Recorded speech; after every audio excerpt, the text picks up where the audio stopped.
तो मूवी की शुरुआत में हम अमेरिका के एक वायलेंट नॉवेल राइटर पीटर नील को देखते हैं, जो इटली के रोम में अपनी लिखी हुई नॉवेल टिनेब्रे को प्रमोट करने जा रहा था। नेक्स्ट सीन में हम उसे एक होटल रूम में उसकी असिस्टेंट एनी और एक एजेंट बल्मर से मुलाकात करते हुए देखते हैं। फिर हम पीटर की मंगेतर जेन को देखते हैं, जो नेचर वाइज थोड़ी सक्की किस्म की औरत थी, इसीलिए वो पीटर का पीछा करते हुए उसके होटल रूम तक आ गई। जेन एयरपोर्ट पर चुपचाप पीटर के बैग में रखे हुए सामान को डिस्ट्रॉय कर देती है। फिर सीन शिफ्ट होता है और हम एक लड़की को मॉल में देखते हैं, जो टिनेब्रे नॉवेल को चुरा रही होती है, लेकिन बेचारी पकड़ी जाती है। उस लड़की का नाम होता है एल्सा। एल्सा के पकड़े जाने पर एल्सा को मॉल से धक्के मारकर बाहर निकाल दिया जाता है। फिर हम देखते हैं कि एल्सा अपने घर पहुंच चुकी है और तभी कोई पीछे से उसके मुंह को दबाकर उसे दीवार से सटाकर खड़ा कर देता है और टिनेब्रे नॉवेल के कुछ पेजेस उसके मुंह में डालकर पुराने रेजर से उसका गला काट देता है और वो वहीं पर मर जाती है। फिर हम डिटेक्टिव अल्टियरी और डिटेक्टिव जर्मनी को देखते हैं। एल्सा के खून के बाद डिटेक्टिव जर्मनी राइटर पीटर नील पर ही शक करने लगते हैं, क्योंकि जब एल्सा को मारा गया था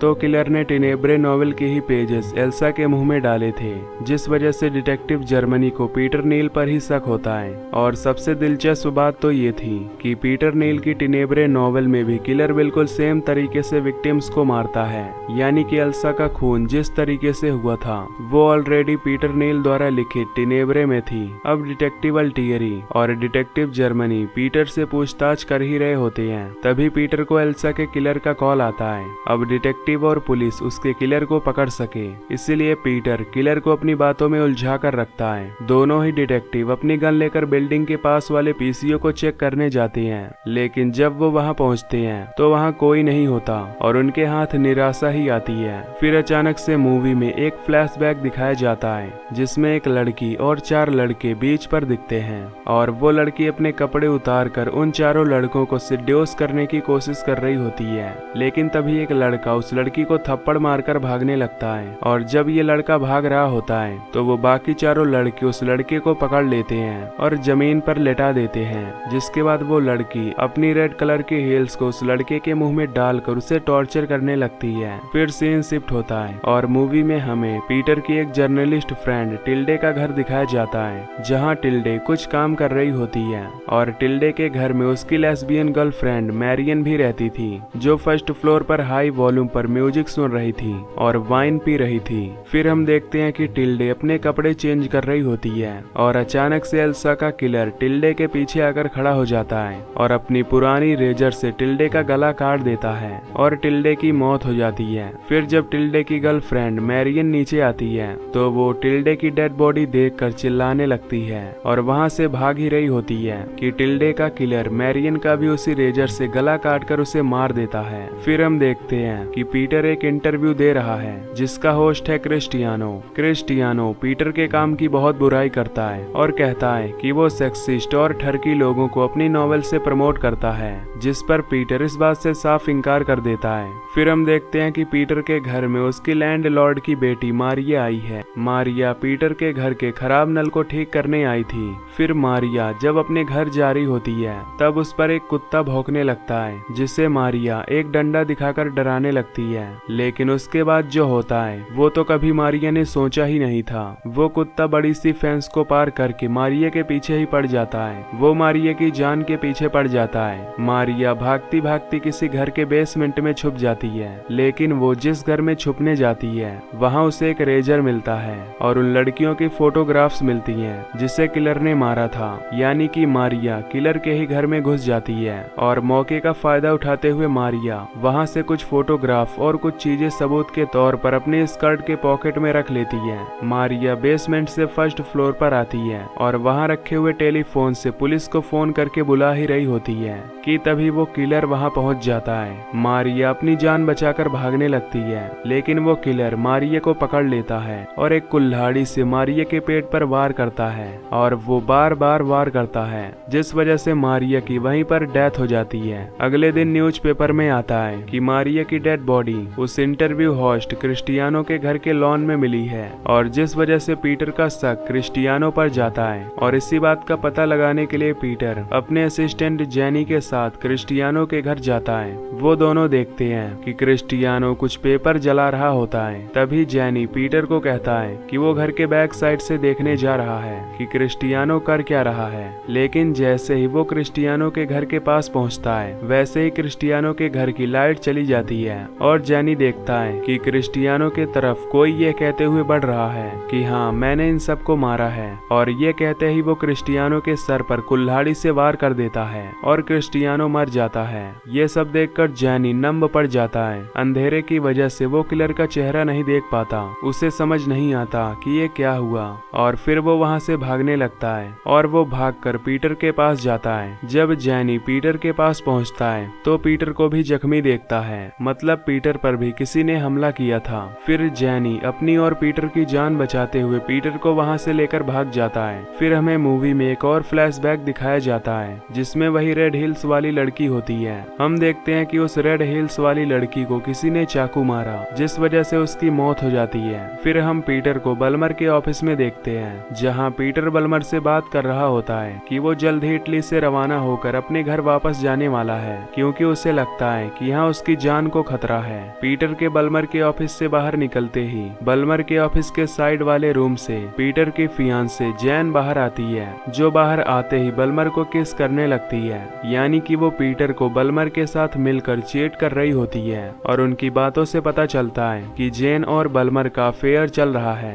बल्मर जेन को उनकी पुरानी जगह पर मिलने के लिए कहता है और जेन बल्मर से मिलने के लिए राजी हो जाती है। दूसरी तरफ पीटर को डिटेक्टिव जर्मनी का कॉल आता है और वो पीटर को क्रिस्टियानो की डेथ के बारे में बताती है। सीन शिफ्ट होता है और हम देखते हैं कि जब जेन अपने घर पहुंचती है तो वो अपने घर के बाहर एक पार्सल देखती है। जेन उस पार्सल को खोलती है तो उसमें उसे रेड हिल्स की एक पेयर दिखती है। ये वही हिल्स थी जो हमने फ्लैशबैक में देखी थी। फिर हम देखते हैं कि बल्मर जेन का इंतजार कर रहा है और तभी वहाँ पर वो किलर पहुँच जाता है और किलर बल्मर के पेट में चाकू मारकर भाग जाता है। बल्मर घायल हो जाता है और गिर जाता है और इतनी पब्लिक के बीच किलर बचकर भाग भी जाता है। दूसरी तरफ हमें जेनी दिखाया जाता है जो कि पीटर को बता रहा होता है कि उसे क्रिस्टियानो के मर्डर के सपने हॉन्ट कर रहे हैं और उसे लगता है कि वहाँ कुछ तो गड़बड़ थी, इसलिए वो क्रिस्टियानो के घर वापस से जाता है। वहाँ जाकर जेनी को रियलाइज होता है कि उस दिन क्रिस्टियानो ने ही ये बात बोली थी कि हाँ, मैंने सबको मारा है और उसे कोई और मार रहा था। इसका मतलब सभी मर्डर्स क्रिस्टियानो ने किए थे और किलर एक नहीं दो है और अब एक और किलर बाकी है। जेनी वहाँ से फटाफट भागता है ताकि वो पीटर तक पहुंचकर ये बात बता सके। वो भागकर अपनी गाड़ी में बैठता है। इस बार किलर जेनी की गाड़ी में मौजूद था और वो सीट के पीछे से एक रस्सी से जेनी का गला घोट देता है और बेचारा जेनी ये सारी बात किसी को नहीं बता पाता और उसकी मौत हो जाती है। फिर हम देखते हैं कि जेन ने एनी को कॉल किया है और उसे मिलने बुलाया है। हम देखते हैं कि जेन अपने हाथ में एक गन लेकर बैठी हुई है और तभी अचानक से उसके पास वाली खिड़की से एक कुल्हाड़ी अंदर आती है जो सीधा उसका हाथ काट देती है और जिससे हाथ के खून से उसकी दीवार रंग जाती है। जेन गिर जाती है और किलर उसके पेट में भी कुल्हाड़ी मारकर उसे मार देता है। तभी डिटेक्टिव टियरी वहां पहुंच जाती है, लेकिन इससे पहले कि वो कुछ कर पाती किलर उसके सर पर कुल्हाड़ी से वार कर देता है जिस वजह से वो मर जाती है। और यहाँ हमें उस किलर का चेहरा देखने को मिलता है। किलर और कोई नहीं, खुद पीटर नील ही था।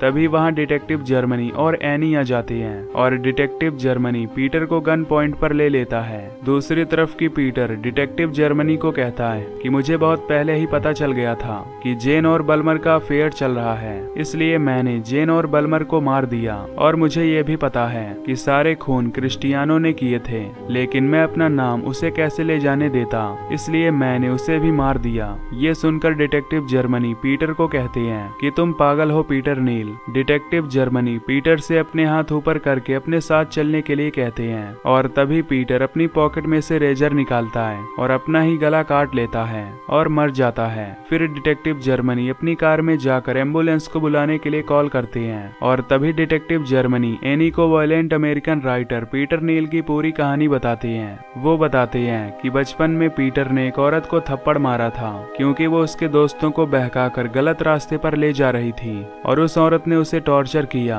तो पीटर के दिमाग में ये बात बैठ गई कि सभी औरतें खराब और निर्दयी होती हैं और वो आदमियों को बहकाकर उन्हें भटका देती हैं। तभी से पीटर को ये लगने लगा कि औरतें तो समाज में होनी ही नहीं चाहिए और इसलिए उसने मौका देखकर उस रेड हिल्स वाली औरत को मार दिया था और फिर उसके मुंह खून लग गया। पीटर को मर्डर्स करने में मजा आने लगा और इसीलिए वो सबको मारने लगा। मूवी में दिखाए गए फ्लैशबैक्स पीटर के बचपन के थे।